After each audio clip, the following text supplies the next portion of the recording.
എല്ലാവർക്കും ചിത്രാഞ്ജലിയിലേക്ക് സ്വാഗതം. ഓജോ ബോർഡ് എന്ന് പറയുന്നത് ഇംഗ്ലീഷ് അക്ഷരമാലകളും നമ്പറും എഴുതി ചേർത്ത് തയ്യാറാക്കിയ ഒരു പേപ്പർ അല്ലെങ്കിൽ ഒരു ബോർഡ് ആണ്. അതുകൊണ്ട് നമുക്ക് ആത്മാക്കളെ വിളിച്ചു വരുത്താൻ പറ്റും. CBSE 10ാം ക്ലാസ്സിൽ ഈ ഓജോ ബോർഡിനെ കുറിച്ച് പഠിക്കാനുണ്ട്. ഏത് മതത്തിൽപ്പെട്ടതാണെങ്കിലും ദൈവത്തിന്റെ ഫോട്ടോ, മതഗ്രന്ഥങ്ങൾ ഒന്നും ഇല്ലാത്ത സ്ഥലത്ത് വെച്ച് വേണം ഓജോ ബോർഡ് ഉപയോഗിക്കാൻ. വെളിച്ചം കുറവ് വേണം, മെഴുകുതിരി ഉപയോഗിക്കാം, എങ്കിലേ ആത്മാക്കൾ വരികയുള്ളൂ എന്നാണ് വിശ്വാസം. നമുക്ക് ചോദിക്കാനുള്ള കാര്യം ചോദിക്കാം. ബംഗാളിൽ ഒരുപാട് മന്ത്രവാദികൾ ഈ രീതിയിൽ ആത്മാക്കളെ വിളിച്ചു വരുത്തുന്നതായി കേട്ടിട്ടുണ്ട്. അവിടെ മാത്രമല്ല, ലോകം മുഴുവൻ ചില ആൾക്കാർ ഉപയോഗിക്കുന്നുണ്ട്. പിന്നെ നമ്മൾ ഉദ്ദേശിക്കുന്ന ആൾ വരണമെന്നില്ല, ആരെങ്കിലും വരും. ചിലപ്പോൾ നമ്മൾ ഉദ്ദേശിക്കുന്ന ആത്മാവ് വരികയേയില്ല. വന്നവരെ വന്ന് നമുക്ക് ചോദിക്കേണ്ടുന്ന കാര്യങ്ങൾ ചോദിച്ചിട്ട് സമാധാനമായിട്ട് പറഞ്ഞു വിടണം. ഇല്ലെങ്കിൽ കഥ മാറും. നമ്മളൊരു നാണയം ഓജോ ബോർഡിന്റെ നടുക്ക് വെക്കും. ആത്മാവ് വന്നു കഴിഞ്ഞാൽ നമ്മുടെ വിരൽ നാണയത്തിൽ തൊട്ടാൽ അത് തന്നെ നീങ്ങി വാക്കുകൾ നമുക്ക് മനസ്സിലാവും. ഞാൻ എൻ്റെ ഒരു കൂട്ടുകാരിയുടെ ബന്ധു പറഞ്ഞിട്ടുള്ള ശരിക്കും അനുഭവത്തിൽ വന്ന ഒരു കഥയാണ് ഞാൻ പറയാൻ പോകുന്നത്.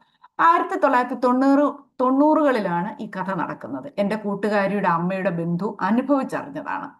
കൂട്ടുകാരിയുടെ അമ്മയുടെ ബന്ധുവിനെ നമുക്ക് ലത എന്ന് വിളിക്കാം. കോട്ടയത്താണ് വീട്. കാവും കുളവും വെച്ചാരാധന ഒക്കെയുള്ള വീടാണ്. ലത ചിറ്റയുടേത്. ചിറ്റ പ്രീ ഡിഗ്രി കഴിഞ്ഞ് ഡിഗ്രിക്ക് അഡ്മിഷൻ കിട്ടിയത് ഇടുക്കി ജില്ലയിൽ മലമുകളിലുള്ള ഒരു കോളേജിലാണ്. ഹോസ്റ്റലിൽ അഡ്മിഷൻ എടുത്തു. ഒരു മുറിയിൽ 3 പേരാണ് ഹോസ്റ്റലിൽ. ചിറ്റയ്ക്ക് അടുത്തുള്ള മുറിയിലെ 2 പേർ സ്വന്തം ക്ലാസ്സിൽ പഠിക്കുന്നത് കൊണ്ട് കൂടുതലും ആ മുറിയിലായിരുന്നു ചിലവഴിച്ചിരുന്നത്. സീമ, ലീല, മുന്താസ് എന്നാണ് ചിറ്റയുടെ അടുത്ത റൂമിൽ താമസിച്ചിരുന്ന 3 കുട്ടികളുടെ പേര്. ഏകദേശം ഒരു വർഷമാകാറായി. കാര്യം പറയുന്നതിനിടയിൽ ലീലയുടെ വീട്ടിൽ അമ്മാവനൊരു ഓജോ ബോർഡ് കൊണ്ടുവന്നിട്ടുണ്ടെന്ന് പറഞ്ഞു. കൂട്ടുകാരികൾക്ക് അത് കാണണം. അന്ന് അങ്ങനെ ഫോട്ടോ അയക്കാനൊന്നും പറ്റത്തില്ല, 90കളാണല്ലോ. അവൾ കൊണ്ടുവന്നു. ഓജോ ബോർഡ് കണ്ടപ്പോൾ കൂട്ടുകാരികൾക്ക് പരീക്ഷിച്ചു നോക്കണം. ലതച്ചിട്ട ആവുന്നത് വേണ്ട എന്ന് പറഞ്ഞു. ചിറ്റ സ്വന്തം മുറിയിൽ ഉറങ്ങാൻ പോയി. 2 ദിവസം കഴിഞ്ഞപ്പോൾ അവർ ആ മുറിയിലുള്ള ദൈവത്തിന്റെ ഫോട്ടോയും മുന്താസിന്റെ ഖുറാനും ചിറ്റയുടെ മുറിയിൽ വെക്കാൻ കൊടുത്തു. ചിറ്റ അപ്പോഴും പറഞ്ഞു, നിങ്ങൾ ഓജോ ബോർഡ് ഉപയോഗിക്കണ്ട എന്ന്. ഒരു ദിവസം രാത്രി മെഴുകുതിരി വെട്ടത്തിൽ അവർ 3 പേരും ഓജോ ബോർഡ് പരീക്ഷിക്കാൻ തുടങ്ങി. കുറച്ചു കഴിഞ്ഞപ്പോൾ 3 പേർക്കും പേടി തോന്നി. ഗുഡ് സ്പിരിറ്റ് പ്ലീസ് കം എന്നവർ പറഞ്ഞുകൊണ്ടേയിരുന്നു. ഒന്നും വന്നില്ല. പെട്ടെന്ന് ഫുഡ് കഴിക്കാനുള്ള ബെല്ലടിച്ചു. അവർ പെട്ടെന്ന് തന്നെ അതൊക്കെ അടച്ചു വെച്ച് ഫുഡ് കഴിക്കാൻ പോയി. ചിറ്റയെ കണ്ടപ്പോൾ എടി ഒന്നും വന്നില്ല, ചുമ്മാതെ പറയുന്നതാ എന്ന് പറഞ്ഞു. സാധാരണ പോലെ 2-3 ദിവസം കഴിഞ്ഞു. ലീലയ്ക്ക് വീട്ടിൽ പോകുമ്പോൾ ഓജോ ബോർഡ് അടുത്ത പ്രാവശ്യം കൊണ്ടുപോകണം. ഒന്നുകൂടി നോക്കാം എന്ന് പറഞ്ഞു. അന്നു രാത്രി അവർ വീണ്ടും പരീക്ഷിച്ചു നോക്കി. ഗുഡ് സ്പിരിറ്റ് പ്ലീസ് കം എന്ന് പറഞ്ഞ് കുറേ സമയം പറഞ്ഞു. പെട്ടെന്ന് കറണ്ട് പോയി. അപ്പോൾ ഒരു പുരുഷ ശബ്ദം കേട്ടു. അവർ പേടിച്ചു പോയി. പെട്ടെന്ന് ലീല മനസാന്നിധ്യം വീണ്ടെടുത്ത് നാണയത്തിൽ കൈവച്ചു. പേര് ചോദിച്ചു. പേര് പറഞ്ഞു.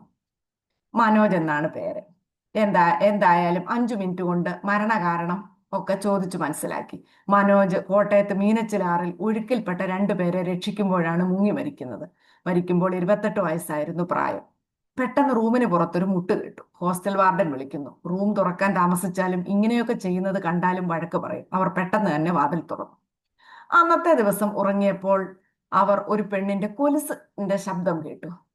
പിറ്റേ ദിവസം പൊട്ട്, കൺമഷി ഇങ്ങനെ ഒരുങ്ങുന്ന സാധനങ്ങളൊക്കെ സ്ഥാനം മാറിയിരിക്കാൻ തുടങ്ങി. മുംതാസ് ഖുറാൻ എടുത്ത് വായിക്കാം എന്ന് പറഞ്ഞപ്പോൾ ഒരു ശബ്ദം, വേണ്ട, എനിക്ക് നിങ്ങളോട് കുറച്ച് സംസാരിക്കാനുണ്ട്. അവർ പേടിച്ചു പോയി.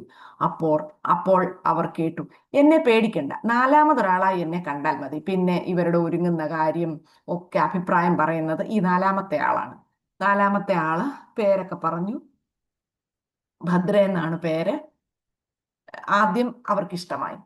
പക്ഷെ പിന്നെ ഇവർ 3 പേരും എങ്ങും പോവരുത്, ആരോടും മിണ്ടരുത്, ഭദ്രയോട് മാത്രമേ മിണ്ടാവൂ എന്നായി.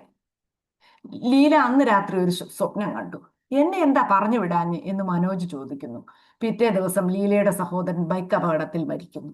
എല്ലാവരും ലീലയുടെ വീട്ടിൽ പോയി. പിന്നെ എല്ലാവരും അവരവരുടെ വീടുകളിൽ പോയി. മുംതാസ് ഒരു കാരണവുമില്ലാതെ ആത്മഹത്യ ചെയ്യുന്നതായി അറിയുന്നു. അപ്പോൾ സീമ എല്ലാം വീട്ടിൽ പറഞ്ഞു. വീട്ടുകാർ മന്ത്രവാദിയെ വിളിച്ചു. അത് കഴിഞ്ഞ് സീമ ഒരു ഭ്രാന്തിയെ പോലെ കൈകാലുകൾ മാന്തിപ്പറിക്കുന്നു, മുടി പിടിച്ചു വലിക്കുന്നു, സ്വന്തം കയ്യിൽ കടിക്കുന്നു. അവളെ കെട്ടിയിട്ടു. ഏകദേശം ഒരാഴ്ച കഴിഞ്ഞു. അവൾ എന്തോ പിറുപിറുക്കുന്നുണ്ട്. വീട്ടുകാർ ശ്രദ്ധിച്ചപ്പോൾ ഒരു അഡ്രസ്സാണ്. പിൻകോഡ് സഹിതം പറയുന്നുണ്ട്. ആ അഡ്രസ് പ്രകാരം അവിടെ ചെന്നപ്പോൾ ഭദ്ര എന്ന പേരുള്ള ആളിന്റെ അഡ്രസ്സാണ് പറഞ്ഞത്. ആ ഭദ്ര ഭർത്താവിനോട് വഴക്കിട്ട് 6 മാസം ഗർഭിണിയായിരിക്കുമ്പോൾ കിണറ്റിൽ ചാടി മരിച്ചതാണ്. ഇതൊക്കെ അറിഞ്ഞിട്ട് ലതച്ചിറ്റയ്ക്ക് ഒട്ടും ഉറക്കം വരുന്നില്ല. സീമയും ലീലയും പിന്നെ പഠിക്കാൻ വന്നിട്ടില്ല. സീമ ഒരു മുറിയിൽ തന്നെ ജീവിക്കുകയായിരുന്നു. ലീല ആരോടും പിന്നെ ഒന്നും സംസാരിച്ചിട്ടില്ല. ലതച്ചിറ്റയും അമ്മയും കൂടി ഒരു വീട് വാടകയ്ക്ക് എടുത്ത് താമസിച്ച് ഡിഗ്രി പൂർത്തിയാക്കി. ചിറ്റയും പിന്നെ ഹോസ്റ്റലിലേക്ക് പോയിട്ടേ ഇല്ല. വന്നവരെ തിരിച്ചു പറഞ്ഞു വിട്ടില്ല എന്ന തെറ്റാണ് അവർ ചെയ്തത്.